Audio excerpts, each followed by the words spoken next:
কিছু মানুষ যতটা যত্ন করে কষ্ট দেয় তার ঠিক অর্ধেক যত্ন করেও যদি ভালোবাসতো তাহলে পৃথিবীতে বেঁচে থাকা আরও বেশি সহজ হতো। মাঝে মাঝে এই সত্যিটা মেনে নিতে হয় যে সব কিছু আর আগের মতো কখনো হবে না।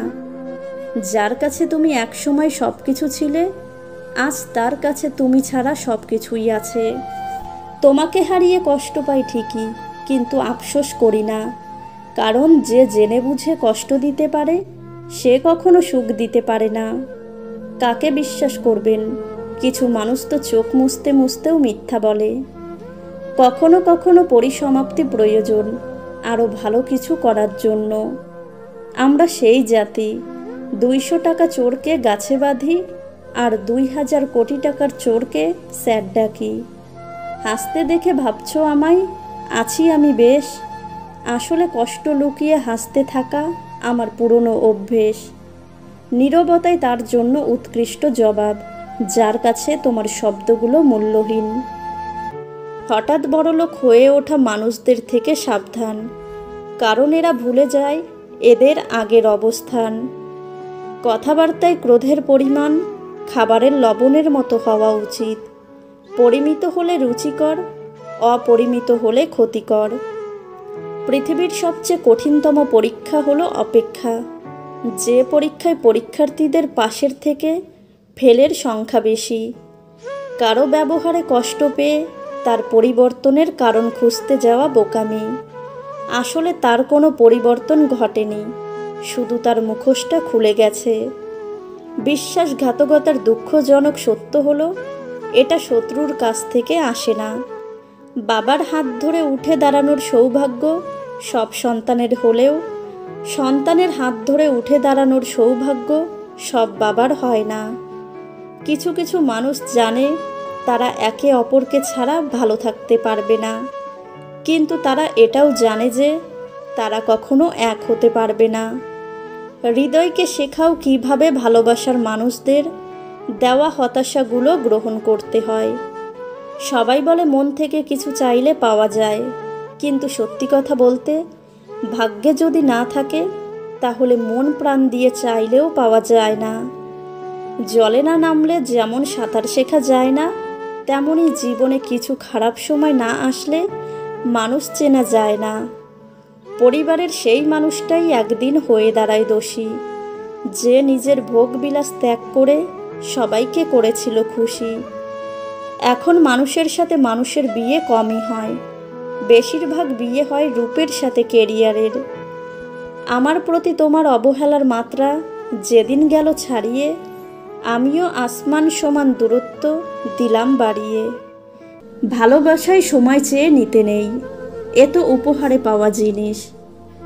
আপন মানুষ বলতে আসলে কিছুই নেই। আপনি যতটা সফল ঠিক ততটাই হবে আপনার আপন মানুষের পরিধি। ভুল ট্রেনে যদি উঠেই পড়ো তবে পরের স্টেশনে নেমে যাও, কারণ যত দূরে যাবে তোমার ফেরার কষ্টটাও ততটাই বাড়বে। তুমি যেদিন একা থাকতে থাকতে ভালো থাকার কারণটা খুঁজে পাবে, সেদিন থেকে আর কেউ তোমাকে খারাপ রাখতে পারবে না। কিছু মানুষ শরীর খারাপে নয়, অন্যের ভালো দেখলেও অসুস্থ হয়ে পড়ে। যাকে তাকে পথ চিনিয়ে দেবেন না, পথ চেনা হয়ে গেলে আপনার পথে এসে কাঁটা বিছিয়ে দেবে। প্রয়োজন ফুরিয়ে গেলে কমে যায় ফোন, জিজ্ঞেস করলে বলে সে নাকি ব্যস্ত ভীষণ। পরিবারের সেই মানুষটাই একদিন হয়ে দাঁড়ায় দোষী, যে নিজের ভোগবিলাস ত্যাগ করে সবাইকে করেছিল খুশি।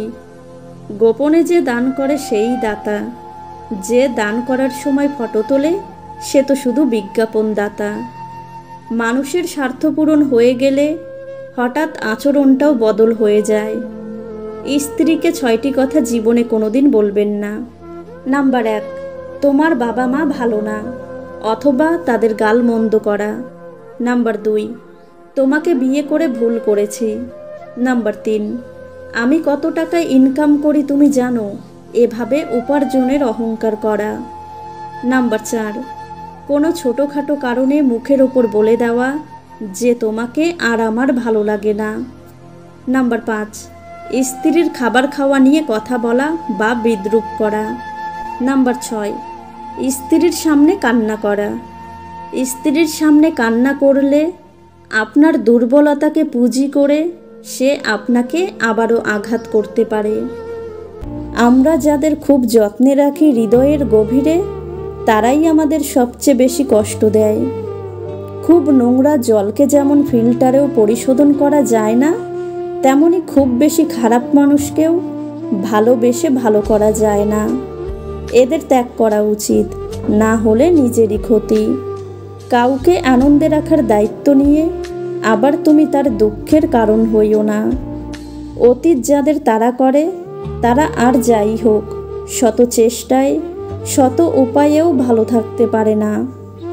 মানুষ সবচেয়ে বেশি ক্ষতিগ্রস্ত হয় রাগে, লোভে এবং আবেগের বশে। যে মানুষটা তোমার কষ্টের দিনগুলোতে পাশে থাকে, সাফল্যের পর সেই মানুষটাই জীবনে থাকার যোগ্যতা রাখে। স্বার্থপর লোকেরা কখনো দুঃখের ভাগ নেয় না, তারা সবসময় সুখের ভাগের আশা করে। সৎপথে চলা, সত্যি কথা বলা মানুষগুলোই জীবনে বেশি আঘাত পায়। মানুষ শত ব্যথা বুকে চেপে বিচ্ছেদের বেদনার যন্ত্রণা সহ্য করতে পারলেও তাদের কাছের মানুষের অবহেলা সহ্য করতে পারে না। খুব ভালোবেসে হেরে যাওয়া মানুষগুলো রোজ পেছনে ফিরে তাকায়, এই ভেবে যে এই বুঝি সব আগের মতো ঠিক হয়ে গেল। যারা তোমার একটু খারাপ ব্যবহারেই তোমার সব ভালো গুণগুলো ভুলে যায়, ভেবে দেখো তারা কিন্তু কখনোই তোমার আপন নয়। চাহিদার বেশি কারো খোঁজ খবর নিতে যাবেন না, তাহলে তার দাম বেড়ে যাবে, তখন আপনি নিজেই কষ্ট পাবেন। বড় সুখের খোঁজে আমরা প্রতিদিনের ক্ষুদ্র হাসিগুলোকে নির্দ্বিধায় খরচা করে বসি। বেশিরভাগ মা বাবা কষ্ট করার পর নিজের সুখের সময় দুনিয়া ছেড়ে চলে যায়। তুমি একবার নিচে পড়ে গিয়ে দেখো, কেউ আসবে না তোমাকে ওঠাতে, কিন্তু তুমি একটুখানি ওপরে উঠে দেখো, তখন ঠিক আসবে তোমাকে নিচে নামাতে। কন্যা সন্তান পরিবারের বোঝা নয়, বংশের আলো। গুরুত্ব আর অপেক্ষা দুটোই দূরে না গেলে বোঝা যায় না। কাছে থাকলে দামি জিনিসও সস্তা মনে হয়। দুই নৌকায় পা দিয়ে চলা মানুষগুলোই আজ নদী পার হয়ে যাচ্ছে। এক নৌকায় পা দিয়ে চলা মানুষগুলো তো মাঝপথে ডুবে যাচ্ছে। একটি ডিভোর্স দুটি মানুষকে শান্তি দিতে পারলেও একটি সন্তানকে কখনো ভালো জীবন দিতে পারে না। এ দেহ যখন পুড়ে হবে ছাই, লোকে বলবে মানুষটা বেশ ছিল রে ভাই। ঝগড়া করার পর যখন দুজন একসাথে হেসে ফেলে, ঠিক সেই মুহূর্তের মতো সুন্দর মুহূর্ত আর কিছু নেই। তোমার অবর্তমানে যা বলা হয় তা শুনলে তুমি অনেকের সাথে কথা বলা বাদ দিয়ে দিতে। কি অদ্ভুত মানুষের প্রকৃতি! ভালো মানুষ সবাই চায়, কিন্তু মানুষের ভালো কেউ চায় না। পুরনো সব অতীত জেনেও ধরেছে যে হাত, কভু তাকে দিও না ছেড়ে দিয়ে অজুহাত।